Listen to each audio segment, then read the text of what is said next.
Tu penses que tu t'es retrouvé sur cette terre par hasard ou est-ce que tu as été envoyé avec une mission précise?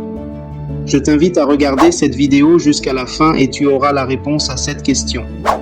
Parlons de destinée naturelle, c'est ton impact sur la terre. Proverbe 16, verset 4 nous dit que l'Éternel a tout fait pour un but. Quelle que soit ton origine, ton histoire ou ta situation actuelle, Dieu a mis quelque chose en toi qui est destiné à bénir ce monde. Nous avons des exemples de personnes qui ont impacté puissamment leur génération. Par exemple, Thomas Edison a révolutionné l'éclairage avec l'ampoule. Les frères Wright ont permis à l'homme de voler. Steve Jobs a transformé la technologie avec l'iPhone. Nelson Mandela a marqué l'histoire par son combat pour la liberté. Et Elon Musk, tout près de nous, repousse les limites de l'innovation. Toutes ces personnes ont découvert leur mission terrestre et ont changé le monde à leur manière. Mais on peut se demander, as-tu découvert la tienne? Prends un moment, réfléchis.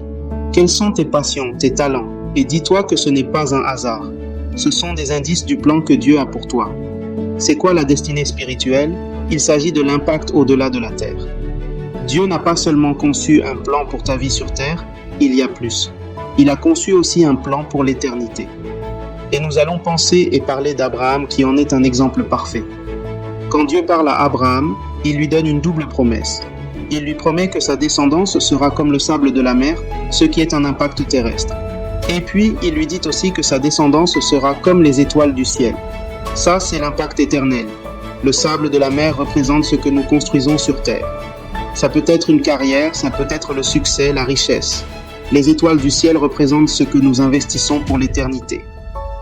Ce sont nos œuvres pour Dieu, notre foi, tout ce qui contribue au salut des âmes et à l'édification du corps de Christ. Un homme peut révolutionner la science, changer de vie, bâtir des empires, mais s'il ne connaît pas Christ, il risque de tout perdre après cette vie terrestre. Alors toi, est-ce que tu te focalises uniquement sur ton impact terrestre? Ou est-ce que tu travailles d'abord et surtout aussi pour ton éternité? Comment donc entrer dans sa destinée dans ces deux dimensions? Étape 1. Identifie tes talents. Dieu ne fait rien au hasard. Les dons et les passions qu'il t'a donnés sont des indices précieux sur ta mission. Prends le temps de les découvrir et de les développer. Voici quelques clés. Qu'est-ce que tu aimes faire et que tu ferais volontiers sans être payé?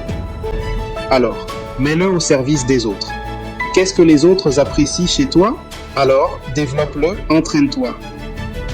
Persévère dans ce qui produit de l'impact et des témoignages positifs dans la vie des autres autour de toi. Étape 2, entre en relation avec Dieu. La plus grande erreur serait de bâtir une vie pleine de succès, mais sans fondement spirituel. Jésus est la clé pour comprendre ta destinée ultime. Crois au Seigneur Jésus et tu seras sauvé. Accepte qu'il a payé pour tes péchés à la croix. Étape 3, trouve ton appel céleste. Regarde Abraham, Moïse, David, Paul. Ils ont tous marqué l'histoire non seulement sur terre, mais aussi dans le ciel.